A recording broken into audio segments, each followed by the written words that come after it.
Muy bien, increíble, estamos en el mes de noviembre, ya pasó el año rápidamente, ¿verdad?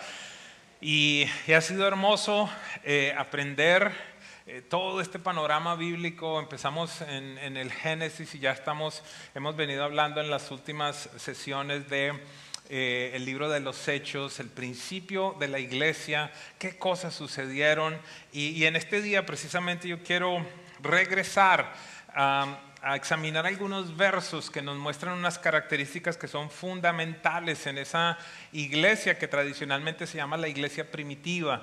Esa primera iglesia, después de que Jesús asciende, los discípulos empiezan a desarrollar esa obra y hay algunas marcas específicas que estuvieron presentes en esa iglesia que yo le pido al Padre Celestial que nunca se levanten de presencia viva en tanto estemos aquí antes de que Jesús regrese o antes de que vayamos a la presencia de Dios. Que sean marcas específicas. ¿Por qué razón? Porque quisiera hablarle de lo que he titulado los fundamentos de una iglesia saludable. Y de nuevo vamos a estar visitando lo que esta iglesia particularmente hacía.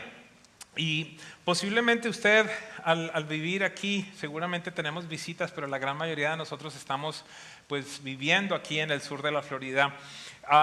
Hemos visto cómo esta ciudad muchas veces es inclemente con el tema del tiempo. Yo no sé si a usted le pasa que a veces cuando regresa uno a América Latina, usted se despierta y no está cansado. Y empieza a hacer un montón de cosas, hace 2, 3, 4 cosas y mira el reloj y son las 9:30 de la mañana. Y usted dice, ¿qué pasó? No sé si alguien se identifica conmigo. Es como que el tiempo va más despacio, a menos que usted esté en Bogotá. Ahí no funciona, ni en Ciudad de México. ¿Por qué razón? Porque usted hace 2 cosas y ya son las 5 de la tarde por el tráfico. Pero a nivel general es como que en nuestra ciudad hay un afán, hay una situación en la cual estamos ocupados, estamos corriendo de un lado para el otro. Es una ciudad muy activa, con horarios apretados, con tráfico, con distracciones. Y yo quiero decirle algo. El hecho de que usted sea una persona ocupada, el hecho de que Dios le haya dado bendiciones o le haya dado un trabajo, eso no implica que usted viva la iglesia a su manera. Buenos días. Uy, empezó agresivo. Diga suave, pastor. Sí, ¿por qué? Porque es que ahora hay gente que tiene modelos mejores que los que Jesús estableció. Y el modelo que vamos a ver en este día es muy claro. Esa fue la idea de Dios que permanece siendo real. Así que yo con mucho respeto yo quisiera decirte a ti y a aquellos que están en el internet, son muy lindas tus ideas, pero no puedes reemplazar las ideas de Dios. Puedes pensar, puedes creer que estás viviendo iglesia porque estás conectado en un computador o viendo una enseñanza 3 o 4 o 5 días después, pero eso no es iglesia. Eso simplemente es como si estuvieras en un Netflix cristiano. Buenos días, espero que estés muy bien donde quiera que te encuentres. Sí, porque es que como que apaciguamos la conciencia y decimos, no, yo veo, yo miro, yo ahí estoy conectado, no me estoy perdiendo de nada, te estás perdiendo de todo. Qué linda que la presencia de Dios, y una vez más le doy gracias al departamento de producción. Qué bello que la presencia de Dios se manifieste a través de nuestras transmisiones, que tú puedas experimentar el amor del Padre Celestial, el poder del Espíritu Santo en tanto estás sentado en cualquier lugar. Pero cuando tú sustituyes esas experiencias por la vida de iglesia, estás equivocado. Y posiblemente alguien me está diciendo, pero yo estoy aquí. Sí, por supuesto, pero hoy quisiera plantearte que hay muchos de nosotros que podemos estar físicamente aquí los domingos, pero que aún así no estamos experimentando la vida de iglesia. Quiero serte muy claro, la primera reunión es posiblemente una de las reuniones donde más resistencia espiritual he tenido yo al predicar. Se notaba la indisposición. Hoy quiero decirte con mucho amor, con mucha tranquilidad, es mi cumpleaños y te voy a ofender varias veces. No por el hecho de que sea el cumpleaños. La realidad es que voy a hablar ciertas cosas que van a confrontar tu corazón. Posiblemente van a confrontar tus actitudes. Y la única autoridad que tengo es la autoridad bíblica. No vengo a mostrarte nada en la cara para que te sientas mal, pero si te sientes mal por algo que pido al Espíritu Santo que te diga, quisiera pedirle a Él que te lleve a la convicción para que tomes decisiones. ¿Está bien? Estoy poniendo el violín, estoy siendo súper romántico antes de que empecemos el día de hoy. Hay 4 prácticas que encontramos en esa iglesia primitiva. Y yo quiero decirte algo, esta era una iglesia que no tenía grandes edificios como este, no hacía conciertos, no hacía conferencias, no tenía luces, no tenía pantallas, no tenía eventos, pero era una iglesia poderosa, una iglesia unida y con un propósito claro. Aleluya, Padre. No, gracias, Señor, porque esa es la iglesia que queremos levantar aquí en Miami, ¿verdad?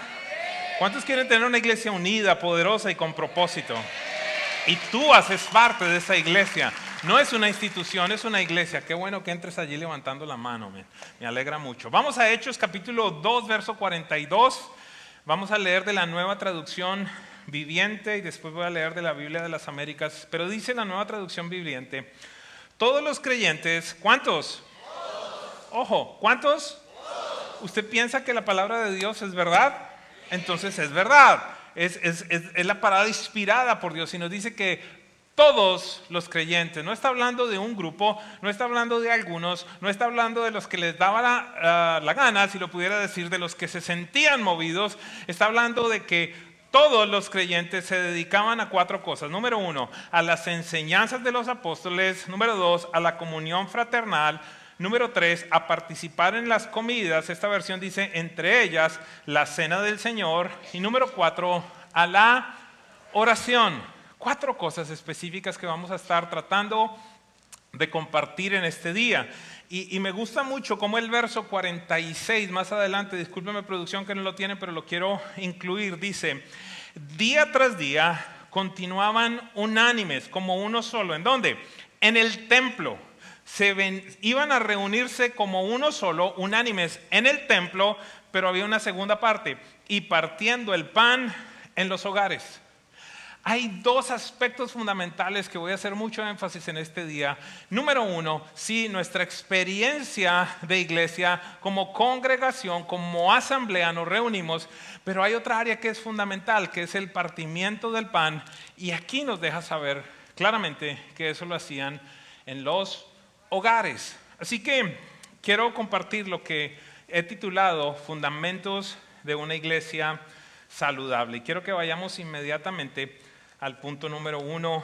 Y si usted puede tomar nota, se lo agradezco y usted se lo va a agradecer a usted mismo. Uno de mis mentores, el profeta Kevin, dice, la expresión más baja de un creyente es un creyente que no toma notas. Ay, ay, ay, estoy romántico. ¿Y por qué? Porque es que a mí me sorprende, y voy a ser un poquito sarcástico, me sorprende la capacidad de asimilación que tienen algunos en medio de nosotros. ¿Por qué razón? Porque yo no veo que nunca tomen notas. Y la semana pasada yo me sentaba allí en la primera fila tomando las notas de la prédica de la pastora Vicky. Porque hay una palabra, hay una frase, hay alguna idea que Dios puede depositar en ti que te va a cambiar para siempre. Por ejemplo, le puedo decir, la semana pasada recordé algo me impactó. La pastora Vicky en determinado momento dijo, es imposible que tú le pidas a alguien que respire por ti. ¿A cuánto les parece lógico? ¿Les parece lógico? De igual manera es imposible que tú pienses que alguien puede orar por ti. Tú necesitas mantener tu propia vida de oración. Está bien que alguien interceda por ti, pero yo no me puedo mantener simplemente por las prédicas del departamento de intercesión o del ministerio de intercesión. Esas son cosas que te acompañan. Yo estoy seguro que eso me va a acompañar a mí para toda la vida. Una frase. Esta semana tomé un momento, aquellos que no los conocieron, en la primera reunión estaban los pastores de México. Los pastores que salieron aquí son los pastores de Presencia Viva Venezuela. Y el primer grupo de pastores que estaban enviando su saludo, muchas gracias a los que los prepararon, son los pastores de la Junta Directiva de la Asociación de Pastores del Sur de la Florida. Y esta semana, le enviaba un texto a una joven que pertenece a esta casa desde hace muchos años. Porque algún día, mientras estábamos en un discipulado, les hice una pregunta y les dije, estaba hablando sobre la mentalidad generacional. y les dije, ¿qué se llevan esta noche? Y su respuesta fue bastante sencilla, pero muy profunda. Y esto sucedió posiblemente hace 7 u 8 años, no les exagero, fue en el edificio anterior. En este edificio ya llevamos 5 años. Y la frase que ella dijo fue la siguiente, dijo, hoy aprendí que de nada sirve conquistar grandes territorios si no conquistamos la siguiente generación. De nada sirven las grandes conquistas si no conquistamos la siguiente generación. Y estaba basada en una prédica que yo hacía respecto a Josué. Y como la Biblia dice que Josué conquistó bastantes cosas, pero en Josué 2, 9 y 10 dice que se murió Josué y esa generación y se levantó a otra generación que no conocía a Dios ni lo que Dios había hecho por Israel. En ese momento quizás esta chiquilla tenía 17, 16 años e hizo esa declaración. Y fue tan importante que yo la apunté, la empecé a predicar. Y esta semana se la enviaba. ¿Por qué razón? Porque los pastores de Presencia Viva México estaban predicando en Guatemala y allí estaban dando esa declaración.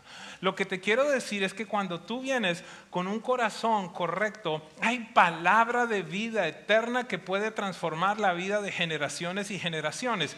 Por esa razón, con mucho respeto te digo, no debería ser opcional el apuntar, el instruirte para que no te pase lo del cuento de siempre. ¿Se acuerdan el cuento de siempre? Tú sí te acuerdas porque no te pierdes las prédicas.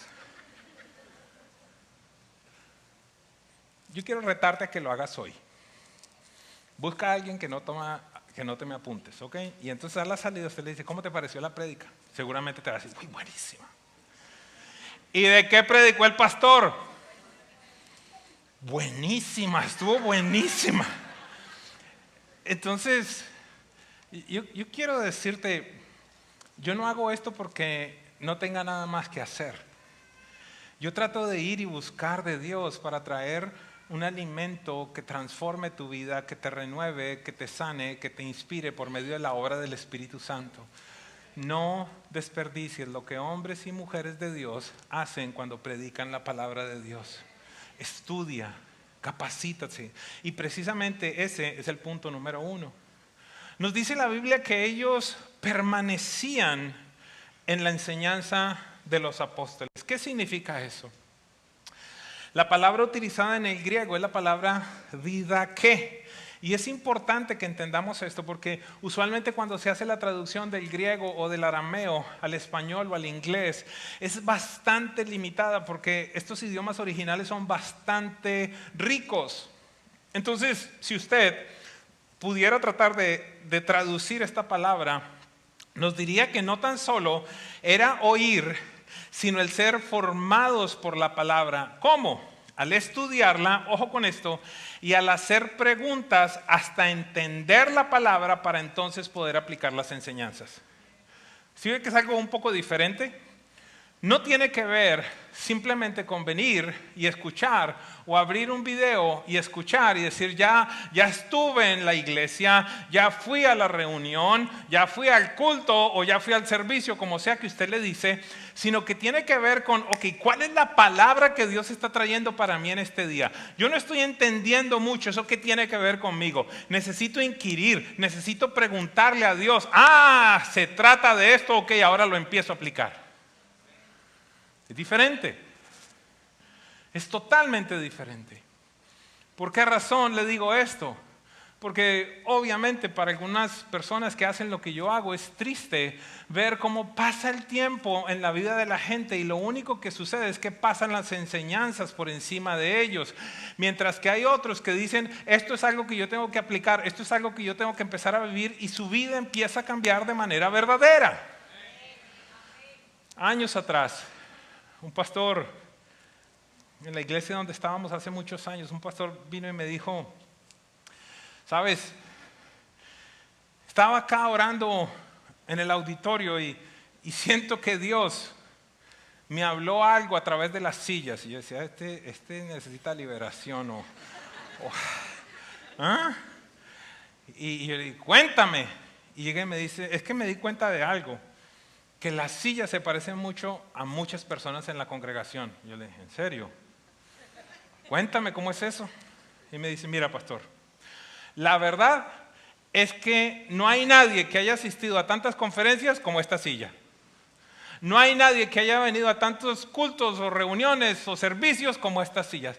Ninguno de nosotros ha estado en tantas reuniones de oración, noches de adoración, noches de intercesión, noches de liberación como estas sillas. Y lo único que ha pasado es que están más viejas. Y yo dije, sí le habló Dios a través de las sillas. Al principio le dijiste que estaba muy bonito, ¿verdad? ¿Se acuerdan? No hay nadie más bonito. Antes de que tú llegaras yo era el más bonito. Ahora dígale, espero que no estén hablando de ti.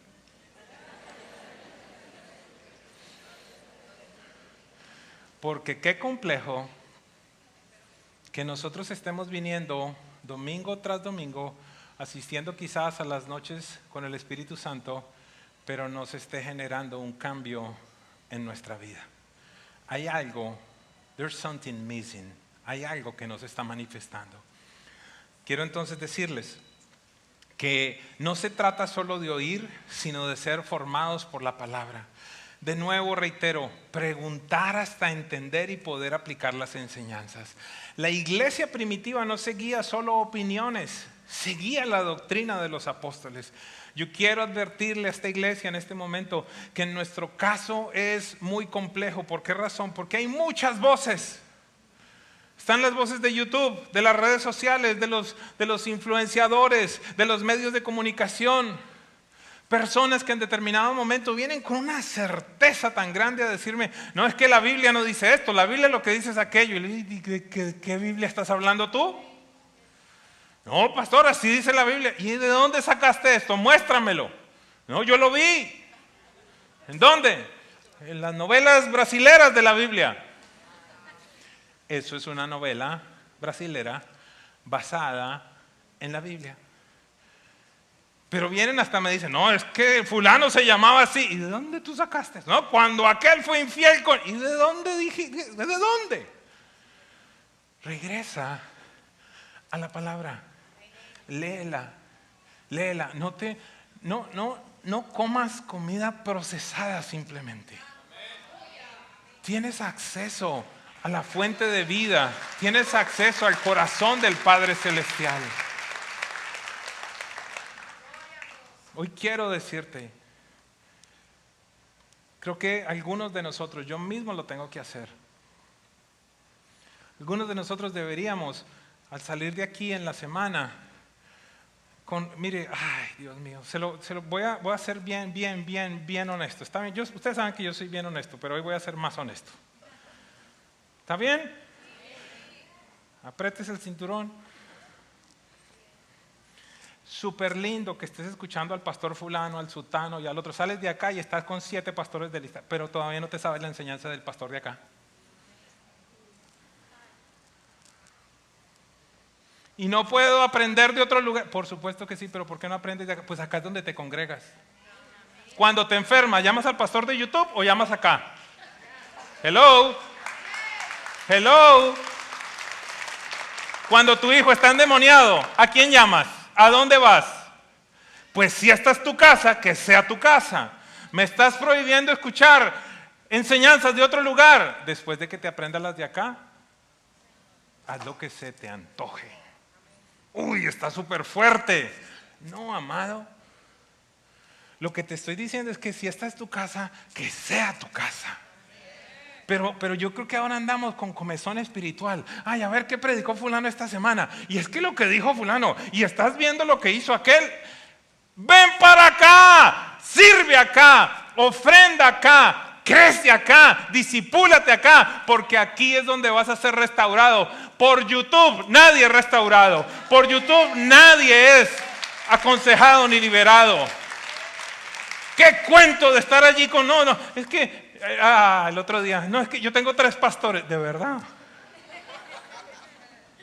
Fulano, está como a 4,000 millas. Y fulano a 15,000 millas. Y bueno, tú, no, gracias. Qué cordial eres. La próxima vez que necesites algo, escríbele un email a ver cuándo te contestan.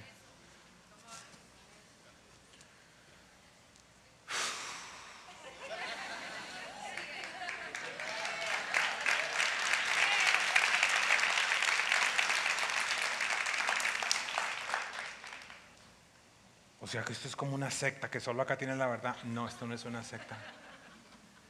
La verdad está en la palabra de Dios. Hay muchas iglesias saludables, pero mire. Men, hoy está pasando algo, mi amor. Yo quiero saber si tu pastor de YouTube, la mujer, piensa lo que ella piensa de mí. No sé si me estoy haciendo entender. Porque tú ves un montón de gente muy famosa, con canales, con X, con Y, y la mujer lo odia. Entonces, qué bueno que tú vayas y le preguntes a mi mujer o que la veas llorando cuando le habla a su esposo, y no porque el hombre le pega, sino porque lo admira. Conoce, involúcrate, iglesia. Esta era una iglesia que no tan solo oía y salía, sino que comía la palabra, la masticaba. ¿Hasta cuándo? Hasta que la entendía y la ponía en práctica. Segunda de Timoteo 3:16 dice que toda la escritura es inspirada por Dios, es útil para enseñar, para reprender, para corregir, para instruir en justicia. Escucha, porque acá habla de ti, a fin de que el hombre, que la mujer de Dios sea perfecto. ¿Qué significa perfecto en el original? Sea maduro. Que crezcas, que no sigas siendo un bebé espiritual, sino que seas maduro, equipado para toda buena obra. La palabra de Dios entonces nos equipa para toda buena obra. Y por esa razón en esta casa respondemos bíblicamente a la vida. No deseo que tú simplemente salgas citándome a mí, sino que puedas construir una cosmovisión bíblica, que en el momento en el que tienes que tomar decisiones financieras, entienda, la palabra de Dios me dice esto. Decisiones sobre el matrimonio, la palabra de Dios me dice esto. Cómo criar a mis hijos, la palabra de Dios me dice esto, porque hasta ahora aún continúa teniendo consejo inagotable la palabra de Dios.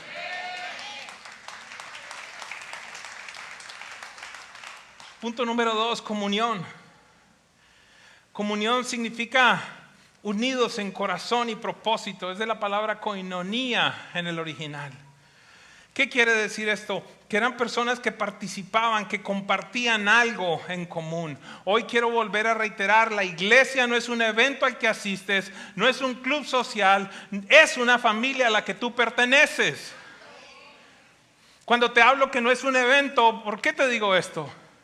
Porque tú puedes ir a un estadio y encuentras a miles de personas que en un momento cualquiera están gritando lo mismo que gritas tú, con una camiseta muy similar a la que tú tienes, que cantan y celebran los goles o las anotaciones como tú los celebras, pero que salen en el parqueo y si a alguien se le atraviesa, no importa si tienen la misma camiseta, se van a golpes.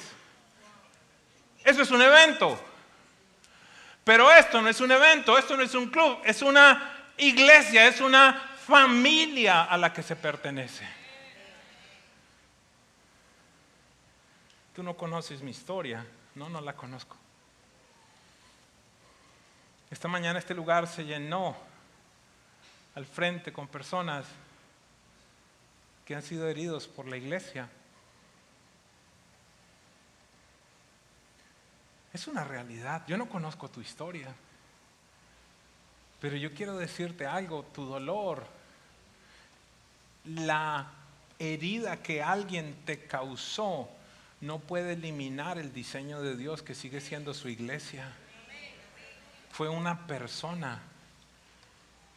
No puedes eliminar el diseño y no puedes abstenerte de los beneficios que el Padre Celestial tiene para ti. El mundo necesita ver a una comunidad diferente, donde hay amor genuino, donde nos podemos aceptar los unos a los otros. Mira, esta frase es súper importante. Dios me hablaba de esto. La iglesia simplemente es la reunión de gente imperfecta que crece bajo la gracia de un Dios perfecto. Él es perfecto. Nadie en este lugar es perfecto, empezando por el que está hablando. No me pongas en esos pedestales, no me pongas en esas alturas donde yo no puedo estar. Pon a Jesucristo allí, solamente Él es el autor, el consumador de la fe. Él murió por ti, yo no voy a morir por ti. Estoy tratando de expresarte lo que hay en el corazón del Padre Celestial, pero solo hay un mediador entre Dios y los hombres, que es Jesucristo. En Él es donde está tu esperanza. Y aquí tenemos que tratar de levantar, de construir una iglesia saludable, no perfecta. No existen congregaciones perfectas. Así que la iglesia, insisto, no es un evento al que tú asistes, sino una familia a la que tú perteneces. La comunión auténtica es una evidencia del amor de Cristo entre nosotros. La Biblia dice entonces que permanecían en las enseñanzas de los apóstoles, que las estudiaban hasta que las aprendían y la podían aplicar a su vida. Número 2, que no tan solo era un lugar a donde iban y simplemente marcaban tarjetas, si lo pudiera decir así, sino que había comunión. La Biblia nos dice que no había necesidad entre ellos, que estaban los unos y los otros ayudándose. Pero hoy quiero llevarte más allá todavía. Porque el punto número 3 nos dice que también permanecían en el partimiento del pan. ¿Qué significa esto? Simboliza recordar el sacrificio de Jesús, compartir el amor en la mesa. En la cultura judía, el partir el pan era un acto de intimidad y aún continúa haciéndolo. La iglesia que estamos apoyando en Beersheba, en Israel, allí en el desierto, algún día estaba yo allí y ellos me decían algo tan importante. Ellos me decían: pastor, hemos entendido que aquí en Israel la evangelización no tiene que ver con las masas, sino con las mesas. Y dice, la manera como estamos llevando a los judíos a los pies de Jesús es partiendo el pan, celebrando el Shabbat. Ahorita dicen, ay, pero no. ¿Por qué? Porque entran en su cultura. En la intimidad de la mesa, comparten sus necesidades, comparten las cosas que están viviendo los unos y los otros, y es la mejor plataforma para extender el evangelio del reino de los cielos. Hoy, algunos en este lugar ni siquiera tienen conocidos en esta congregación. No quiero incomodarte, pero esta mañana tuve evidencia de eso. Si acaso hay alguien en este lugar que no conoce a nadie en esta congregación, ¿pudiera levantar su mano por un momento, por favor? Mire todo lo que tenemos para hacer. Mire todo el trabajo que tenemos. Muchas gracias por su valentía. Quisiera invitarles, si nos permitieran, al final en el centro de información, si ustedes pudieran acercarse y decir, mira, yo soy de las personas que levanté la mano. Quisiéramos tratar de acercarnos. Pero la palabra también dice que el que quiere ser amigo tiene que mostrarse amigo. Permítenos saber de ti. Mire, es rico ser extrañado. Hello.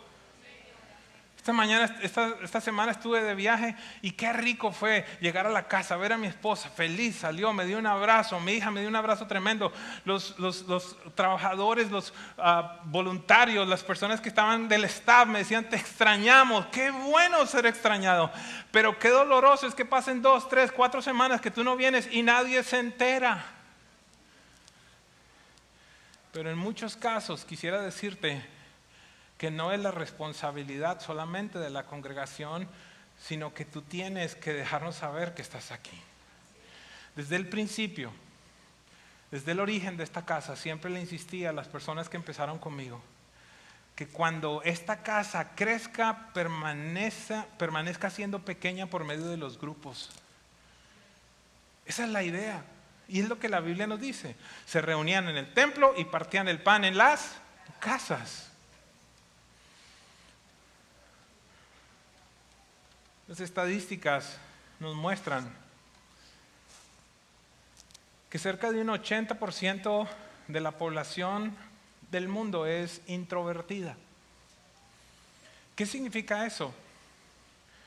Que tenemos seguramente un 80% de las personas que están sentadas en este lugar que no van a ser aquellos de los que les gusta ir a presentarse, de los que si acaso hay algún lugar en el que llegas a una reunión, tú eres de los que se queda, aunque ustedes no crean, yo soy así, de los que se quedan en un rinconcito esperando a ver que alguien venga a saludarlo a uno. Mi esposa, ¡hola! ¿Cómo están? Ella es el alma de la fiesta y yo voy detrás. Quizás ustedes me ven acá el domingo predicando y esto, pero en el diario vivir soy introvertido. ¿Y qué quiero decirte con esto? que la mayor necesidad que tienen las personas introvertidas, todos los seres humanos, pero de manera particular las personas introvertidas, está claramente establecida en el Salmo 23. Estas son personas que buscan lugares de delicados pastos y aguas de reposo. Y por eso como iglesia necesitamos tratar de brindar ese lugar que sea saludable, que no sea la iglesia donde no se sabe con qué va a salir. El pastor es medio loco, yo sé que soy medio chiflado, pero allí permanezco en la palabra. Que sea un lugar en el cual sabes que tú te sientas orgulloso de decirle a tu familia, sabes que ven, vamos a ir a mi iglesia. ¿Y por qué te sientes orgulloso? Porque ves que todo está limpio, porque ves que las canciones alaban a Dios, porque ves que la prédica exalta a nuestro Señor Jesucristo, porque ves que las cosas se hacen con amor, con orden, que se tienen en cuenta a los viejos y a los jóvenes, las familias, los matrimonios, que estamos pensando en todos. Y tú puedes decir, ¿sabes qué? Ellos pueden hacer parte de esta casa espiritual. Esa es la idea de Dios. Pero cuando la Biblia, iglesia, y aquí es donde voy a forzarte, voy a llevarte a un nivel diferente. Cuando la Biblia te habla del partimiento del pan, está hablando de ese momento en el que aún tú eres mucho más vulnerable y tú tomas la decisión de decirle a una persona, hey, te invito a mi casa a cenar, te invito a compartir un café. Pero se van a enterar en dónde vivo, precisamente. Pero van a conocer cómo vivo, precisamente. A mí no me gusta, como dicen los niños, precisamente.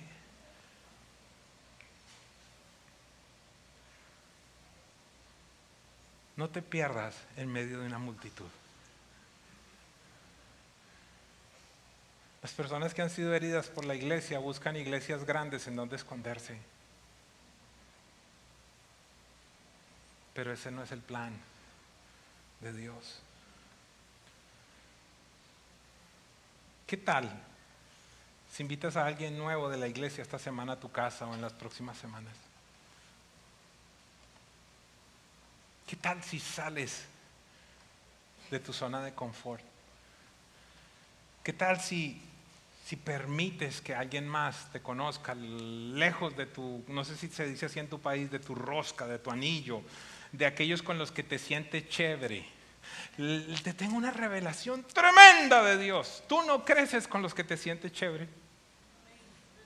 Creces con los que te incomodan. Creces con los que te caen mal.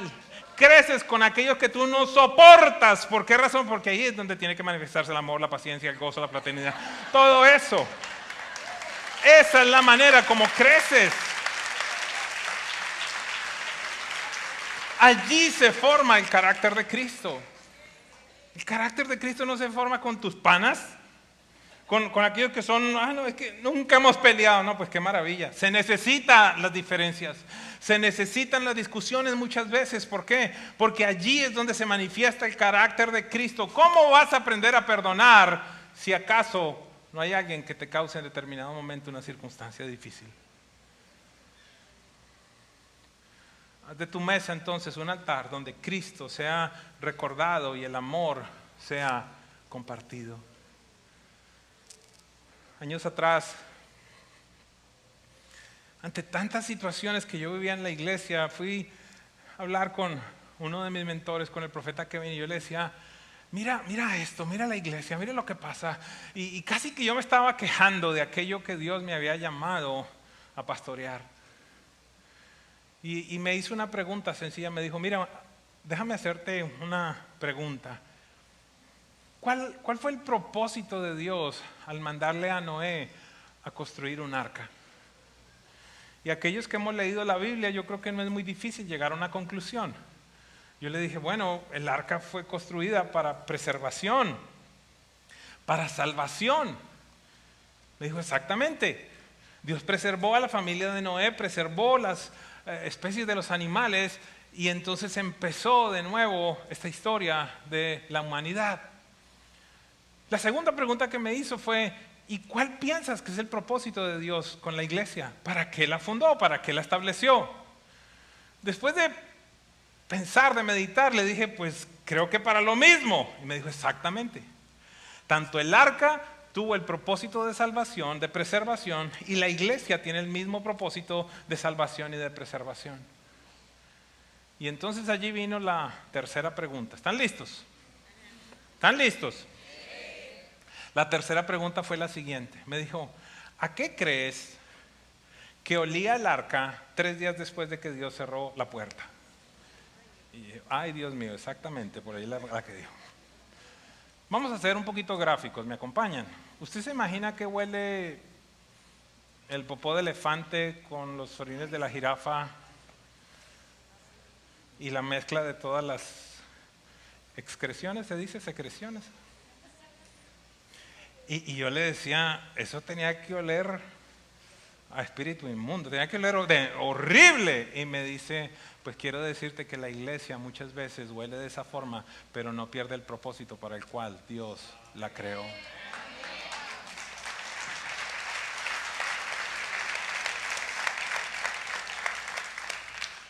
Y yo sé que algunos están diciendo, yo no huelo así. Pregúntale a los que te conocen. Pregúntale cómo huelen tus reacciones, tu individualismo, tu egoísmo, mi actitud incorrecta, mi orgullo. En esa época seguro era estiércol y orines, pero ahora son nuestras actitudes. La envidia, la competencia. Pero sigue siendo la iglesia por la cual Cristo Jesús dio su vida. Cerramos en este día, punto número 4, las oraciones. Recuerde, por favor, permanecían en las enseñanzas de los apóstoles, en la comunión, en el partimiento del pan y en las oraciones. La iglesia primitiva oraba junta constantemente y con fe. La oración no era un rito, sino literalmente, me gusta mucho, la respiración espiritual. Si queremos ver avivamiento, debemos volver al altar. Hoy quiero pedirte, una vez más te he dicho, los grupos de conexión están a disposición. Y aquí quiero pedirte, participa en las reuniones de oración de la iglesia. No solo manda tus peticiones, pero que tú seas de aquellos que ora, que adora, que agradece, que alaba en familia. ¿Por qué razón? Porque allí Dios se manifiesta de una manera poderosa. Yo quisiera plantearte, ¿qué sucedería? ¿Qué crees que sucedería en este lugar? Si en vez de que los martes estuvieran 50 personas, es decir, un 2.5%, quizás un 3%, un 4%, déjame ser súper amplio, un 5% de esta casa está orando, ¿dónde está el otro 95%? ¿Qué pasaría si en vez de ser 200 o 300 personas que están en los grupos de conexión, estuviéramos 1,500 o 2,000? ¿Qué sucedería? ¿Qué sucedería si tuviéramos que abrir este espacio porque ya no caben en otro lugar para venir a orar, a interceder, a clamar? ¿Qué sucedería? ¿Será que yo estoy soñando en algo que es incorrecto? ¿Será que estoy pensando que eso sucede en otros lugares pero que aquí no puede suceder? ¿Por qué, iglesia? ¿Por qué? ¿Por qué no establecemos la búsqueda de Dios como lo primero en este lugar? ¿Por qué no sacamos nuestra agenda? ¿Por qué no nos, abro comillas, nos incomodamos y decir, ¿sabes qué? Voy a hacer algo más por pertenecer. No va a ser simplemente el club social. Voy a meter las manos, me voy a exponer nuevamente, quizás a ser herido. Sí, quiero decirte, la iglesia te hiere, pero solamente la iglesia te sana.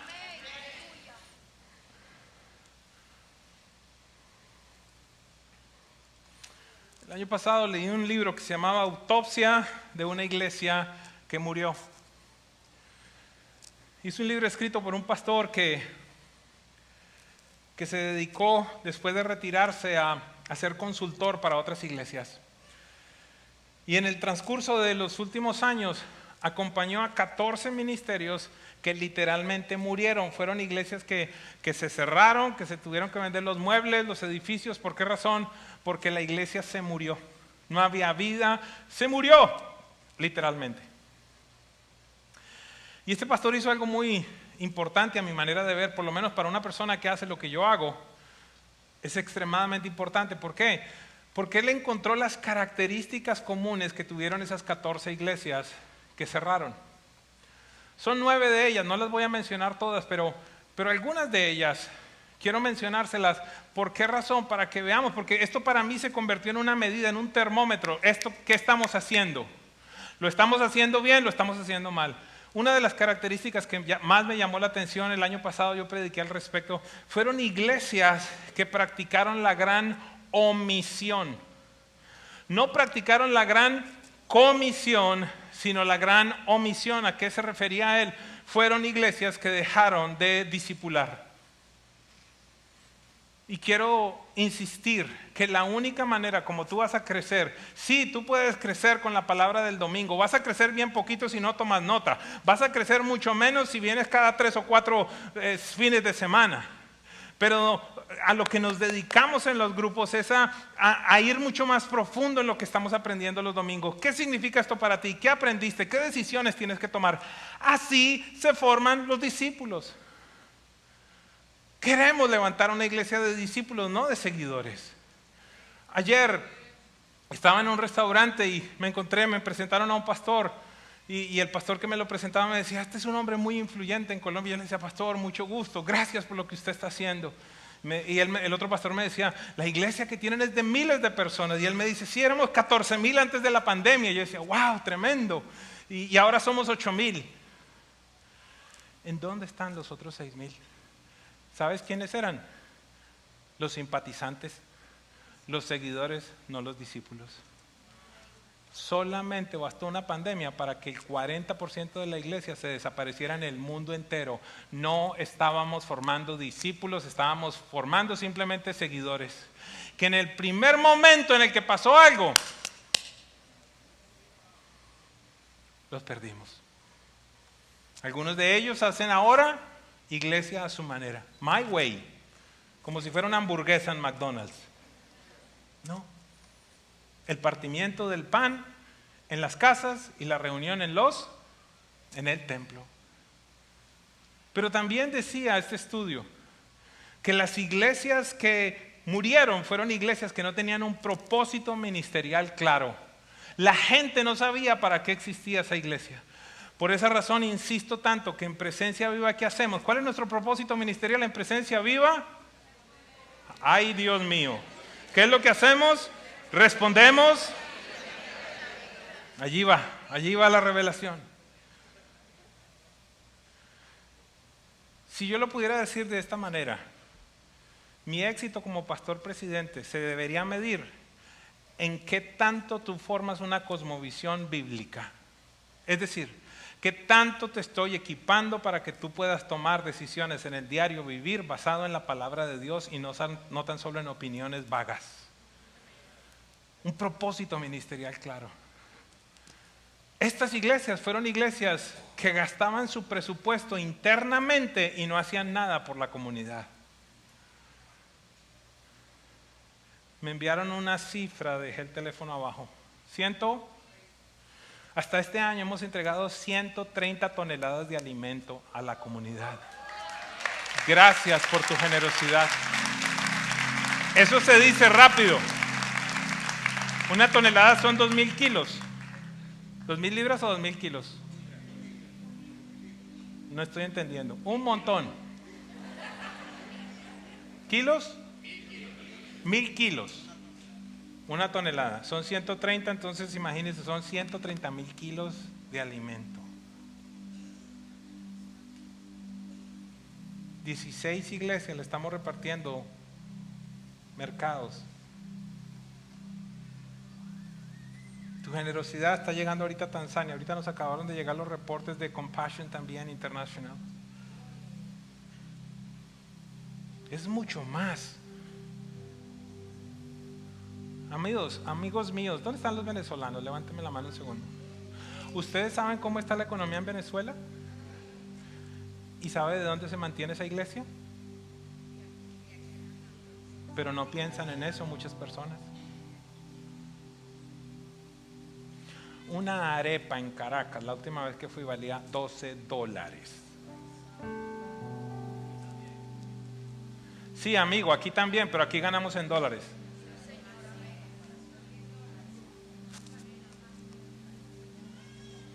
Ahorita el alquiler nos lo quieren subir 40% en el edificio que tenemos. Es ilógico. ¿De dónde crees que se mantiene la iglesia? En tanto todo el mundo estaba saliendo, la gran mayoría de las personas estaban saliendo de Venezuela, nosotros estábamos entrando a establecer una iglesia. México, Colombia. Amigos, quizás ustedes no conocen, pero son muchas las congregaciones que ustedes, esta casa, ha pagado por la restauración de los pastores. Les hemos pagado sanidad interior, les hemos pagado consejería. ¿Por qué razón? Porque creemos que una pareja pastoral saludable es mucho más poderoso que cualquier otra cosa. ¿De qué nos sirve estar mandando para X o Y cosas si los pastores están que se matan? Ustedes han sido generosos, aquellos que aportan en este lugar. Algunos de ustedes se han acomodado a que no pedimos nunca y simplemente consumen. Y si esa es tu situación y si te sientes tranquilo con Dios, no hay problema. Parece que pasó algo en mis 53 años, amor. Estoy más libre que nunca. Aleluya.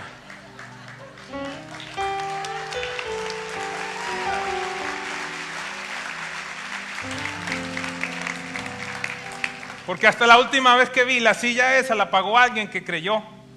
El aire acondicionado que costó casi $400,000, alguien dejó de ir a vacaciones, alguien hizo compromisos, alguien no cambió su carro, alguien no cambió su casa. ¿Por qué razón? Porque creyó que era necesario establecer una casa de salvación en esta ciudad. En tanto tantas compañías se cerraban, nosotros estábamos construyendo por la gracia de Dios. ¿Tú piensas que un ministerio de 15 años puede tener un edificio que vale 12 o 14 millones de dólares? ¿Cómo? Dios solamente lo hace y sin pedir dinero. Esta semana me llegaban unos videos. Se levanta un tipo que se llama pastor. El Señor me habló que tenía que comprar un iPhone 17 para mí y para mi esposa y me dijo que en esta reunión íbamos a levantar la plata. Hijo del diablo.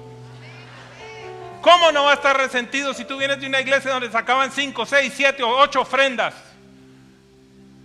Donde te pedían diezmos porque tu casa subió de valor y cuando se cayó el valor entonces no te regresaron esos diezmos. ¿Cómo no vas a estar herido? ¿Cómo no vas a estar herido si tu pastor le anda pegando los tarros a su mujer? O como se diga en tu país.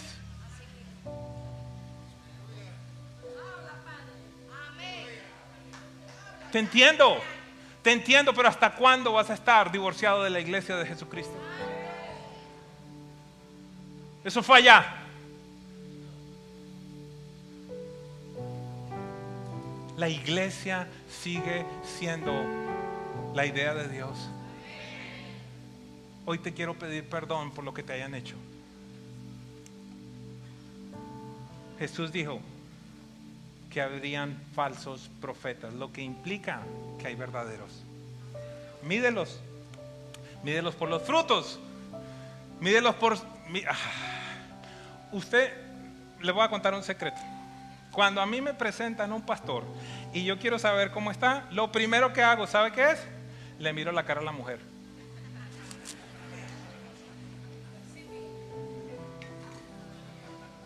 No dice que la esposa es la corona. Y algunos tienen la corona así. Si tu mujer está así, yo no quiero tu ministerio.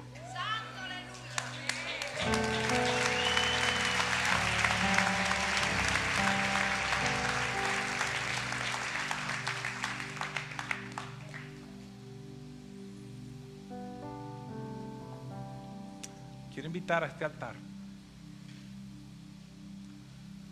aquellas personas que necesitan reconciliarse con la iglesia de Jesucristo. Tú eres alguien que ama a Dios, no tengo duda de eso. Pero ha sido tanto el dolor, ha sido tanto el abuso, la decepción. Tú dices, yo no.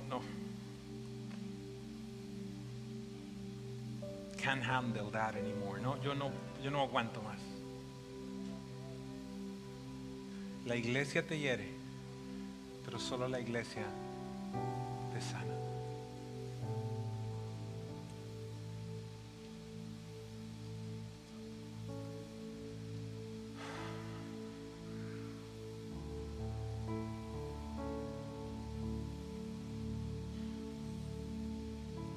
Es imposible no decir lo siguiente.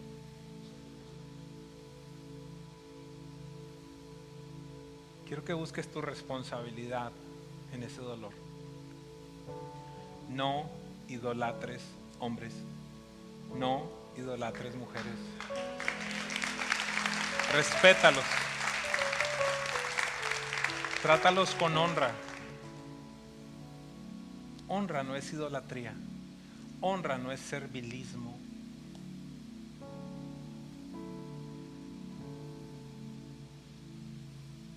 Honra es valorar el depósito de Dios en la vida de esa persona. Honra es ser agradecido. Honra es en determinado momento decirle: y gracias, tú has estado, cada vez que yo he tenido un rollo me has contestado el teléfono. Has estado allí. Has orado conmigo, has orado por mí. Valóralo. Pregúntale en algún momento: ¿cómo estás? ¿Hay alguna necesidad que tú tienes? Los extremos, ¿cuáles son? Cuando para verme tienes que darme una ofrenda para el ungido del Señor. Eso es una perversión. Pero el otro extremo es cuando tú nunca le preguntas a la gente que te cuida: ¿cómo estás? Cuando no agradeces.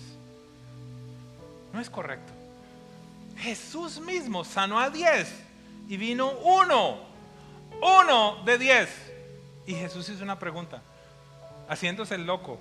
A veces yo me hago el loco, usted sabe cuando yo hago esas preguntas así. Y Jesús se hace el loco y dijo: y yo no sané a 10. ¿No ha leído la Biblia? Jesús dice: yo no sané a 10. No fueron 10 los que sané. Y yo me imagino que algunos de los discípulos dijo: sí, Señor, fueron 10. Y solo hubo uno que regresara a darle gracias a Dios. Agradece la vida de tus pastores. Cuídalos. Hónralos. No los idolatres. No los pongas en una posición en la que solamente Dios puede estar. Regreso.